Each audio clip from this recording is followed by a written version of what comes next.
और डिफेंस में it's a very concerning thing which is raised by USA for India.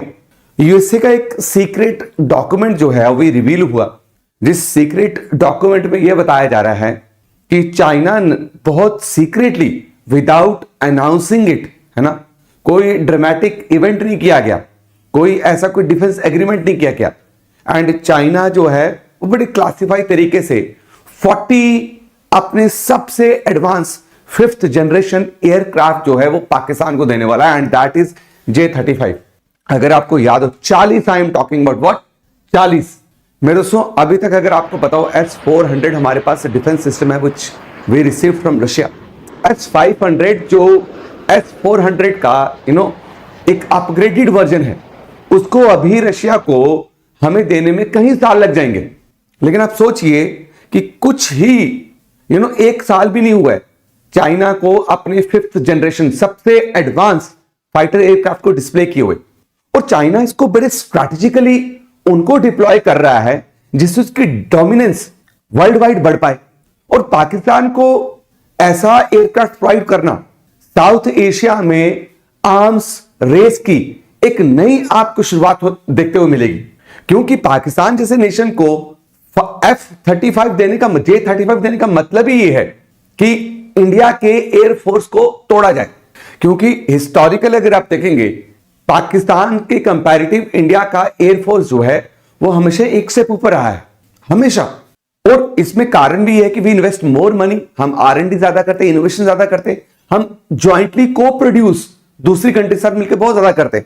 लेकिन ये जो अभी चाइना ने पाकिस्तान को किया, अब देखो पाकिस्तान के पास आपको पता है पैसों की कमी बहुत ज्यादा है, but still this things which are done by China, it is very concerning. क्योंकि हमारे पास जो अभी सबसे एडवांस फाइटर एयरक्राफ्ट है दैट इज डसॉल्ट रफाल, और वो 4.5 जनरेशन का है, तो मैटर ही नहीं करेगा, समझ रहे हो, इट विल नॉट मैटर कि आप जो हैं कितने ज्यादा नंबर में लेके बैठे हो एयरक्राफ्ट, मैटर करेगा कि आपके पास कितना एयरक्राफ्ट कितना स्टेल्थ वाला है। अगर मैं सिर्फ J-35 एयरक्राफ्ट की बात करूं तो ये रिडार मटेरियल को और रिडार से निकले हुए जितने भी मेरे दोस्तों आपके सिग्नल्स उसको पूरी तरह से एब्जॉर्ब कर लेता है। इसकी बॉडी इतनी शानदार तरीके से बनी होती है। अस्सलाम वालेकुम दोस्तों, पाकिस्तान और चाइना में ऐसे या मुआहदे मौजूद है जो किसी को भी नहीं पता, और एक अभी यूएस ने बताया है कि पाकिस्तान को चाइना 40 के करीब J-35 5th जनरेशन दे रहा है, और ये सीक्रेटली दे रहा है। और दोस्तों उसके बाद तो भारतीय मीडिया की आंखें बाहर आ गई हैं, नाक फूला हुआ है, और दोस्तों इन्हें तो 5th जनरेशन खरीदने में या फिर दोस्तों बनाने में भी आगे 50 से 60 साल लग जाएंगे। लेकिन देखिए कि पाकिस्तान के पास तकरीबन ये 2026 शुरू हो चुका है, और दोस्तों इसी में हो सकता है पाकिस्तान के पास मिल जाए, और मुझे और आपको कभी पता भी नहीं चलेगा कि पाकिस्तान के पास पहुंच भी चुके हैं या नहीं पहुंच चुके। ये दोस्तों सीक्रेट डील है। आप देखें तो भारत को जो ठोका गया है दोस्तों वो अब बराबर पर आ चुका है। पाकिस्तान के अयाज सादिक के साथ कैसे भागकर जयशंकर ने हाथ मिलाया है। दोस्तों कमजोर के साथ कोई भी ऐसा नहीं करता, कमजोर मुल्क को कोई हाथ नहीं मिलाता। कमजोर के साथ देख लेना आप, वेनेजुएला के जो सदर हैं उन्हें रात को सोया हुआ उठाकर, दोस्तों उनके जूते भी नहीं उन्होंने पहने तो अमेरिकन उठाकर ले गए हैं, और अभी जब उन्हें एयरपोर्ट से लेकर जा रहे थे तो आप उनके जूते देखें तो उनके पाँव में जूते ही नहीं थे, यानी एक बंदा जो सोया हुआ है उसी तरह उसे उठाकर ले। कमजोर के साथ ऐसा होता है। लेकिन देखिए पाकिस्तान ने ठोका है तो अयाज सादिक के पास जयशंकर भाग कर गया है, और दोस्तों जैसे मिन्नते तरले करने वाले वहां पर उसने आकर सलाम किया है, वहां पर अपने आप को इंट्रोड्यूस किया, जैसा कि एक स्टूडेंट अपने टीचर को इंट्रोड्यूस कराता है ना कि मैं यहाँ से हूँ, इतना मैंने पढ़ लिया है, मैं ये जानता हूँ। जयशंकर अयाज सादिक को इंट्रोड्यूस कर रहा था कि मैं जयशंकर हूँ, मैं इंडिया का एक फॉरेन मिनिस्टर हूँ। तो अयाज सादिक ने दोस्तों उसे कहा कि मुझे सब कुछ पता है। तो आप ये अयाज सादिक की जो शाहजेब खानजादा के साथ दोस्तों उनकी जो इंटरव्यू आया है उसमें आप देख सकते हैं ये सारी बातें। 1200 किलोमीटर के रेडियस में मेरे दोस्तों ये टारगेट कर सकता है। 1.8 मार्क इसकी क्या है, आपकी स्पीड है, और इसके जितने भी वेपन्स हैं वो सारे इनबिल्ट होते हैं, आपको दिखेंगे भी नहीं। और पायलट को ये मल्टीपल रेडार सिस्टम और सेंसर्स की मदद से वो बैटलफील्ड की जानकारी पूरी पिक्चर बना के दे देगा। प्रिसीजन अटैक के लिए, मैरीटाइम अटैक के लिए, हाई ऑल्टीट्यूड में लड़ाई करने के लिए, हर एक किस्म के सर्वाइवेबिलिटी के लिए this aircraft is ever ready. और यस, अगर बात आएगी इसकी डायरेक्ट कन्फ्रंटेशन रफाल के साथ, which we use in operation Sindoor, इसकी डायरेक्ट कन्फ्रंटेशन रफाल के साथ will be very challenging for us, क्योंकि रफाल क्या कि टिक ही नहीं पाएगा। तो क्या हुआ है कि एक पेंटागन का डॉक्यूमेंट है, United states department of defence में एक डॉक्यूमेंट रिलीज किया गया जिसमें दिखाया जा रहा है कि चाइना पाकिस्तान को फॉर्मली 40 जनरेशन J-35 दे रहा है।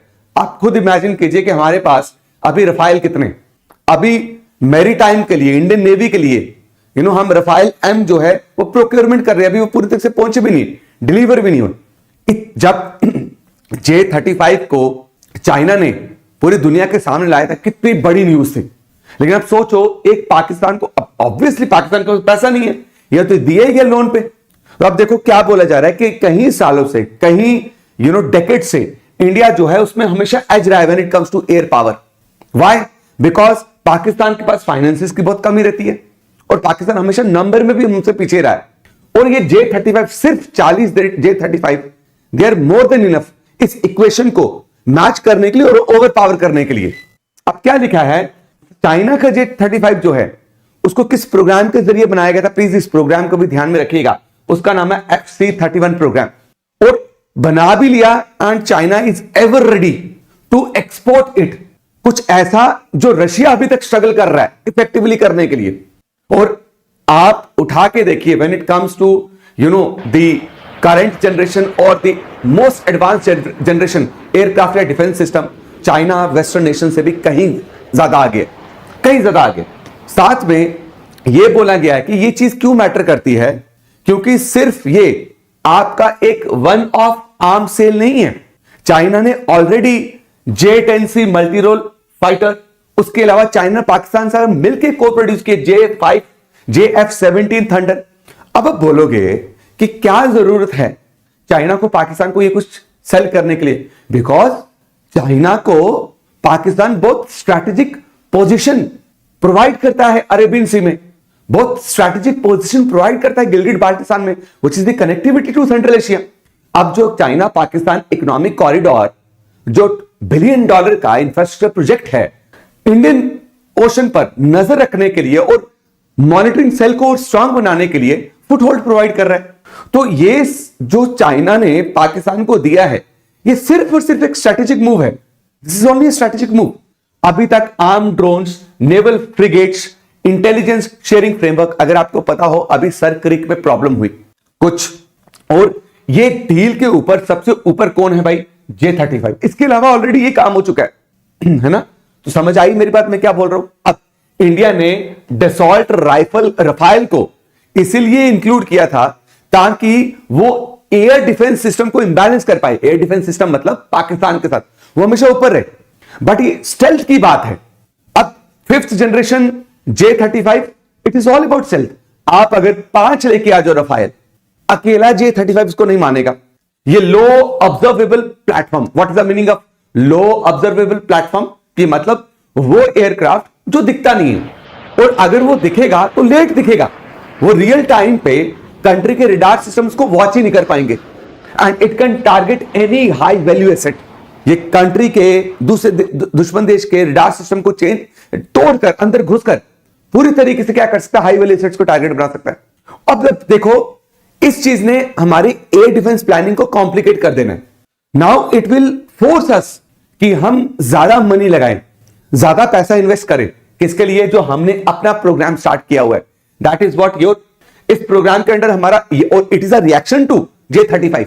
ये अगर भाई साहब हमारे चाइना के पास 5th जनरेशन आ चुका है, तो इट इज वेरी इंपॉर्टेंट कि 4.5 जनरेशन का तो कोई काम ही नहीं रहा। 4th जनरेशन एयरक्राफ्ट 100 लेकर जो कोई काम नहीं रहा। Now we need such aircraft. तो AMC का प्रोग्राम ही, AMC प्रोग्राम में हम कर ही रहे हैं, एडवांस मीडियम कम्बैट एयरक्राफ्ट, और हम चाहते हैं हम इंडिजिनसली बनाएं, क्योंकि अवर डिपेंडेंसी, अब देखो रफाइल हमने इंडिजिनसली नहीं बनाया, Rafale we were dependent on France, तो इतना डिले हो गया उसको लाने में। और जब तक वो आता हमारे पास, तो इस वक्त एक नए तरीके का क्या आ चुका है? आपका एयरक्राफ्ट आ चुका है ना? तो अब आप इस लाइन को सुनिए कि China is no longer holding 5th generation technology. अब जब भी क्या होता है, कोई देश सबसे कटिंग एज टेक्नोलॉजी इंट्रोड्यूस करता है या उसके रिलेटेड कुछ बेहतरीन हथियार बनाता है, वो एकदम से सेल नहीं करता। लेकिन चाइना क्या कर रहा है? इसको सेल कर रहा है टेक्नोलॉजी को, वो डिप्लॉय कर रहा है किसको? आपका जियोपॉलिटिकली, इसको जियोपॉलिटिकली डिप्लॉय कर रहा है। China is already challenging western domination advance what aviation. और जब ये 5th जनरेशन प्रोवाइड करेगा पाकिस्तान को।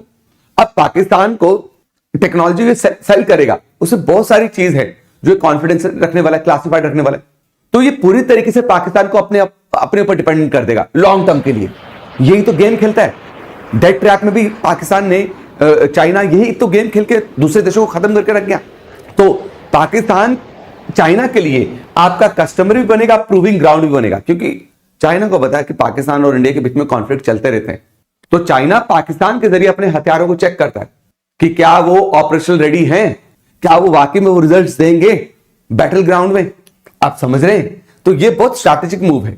अब यूएस का क्या कहना, यूएस का छोड़ो, आप खुद ही इमेजिन करो, इसके रिपरकशन समझने की कोशिश करो।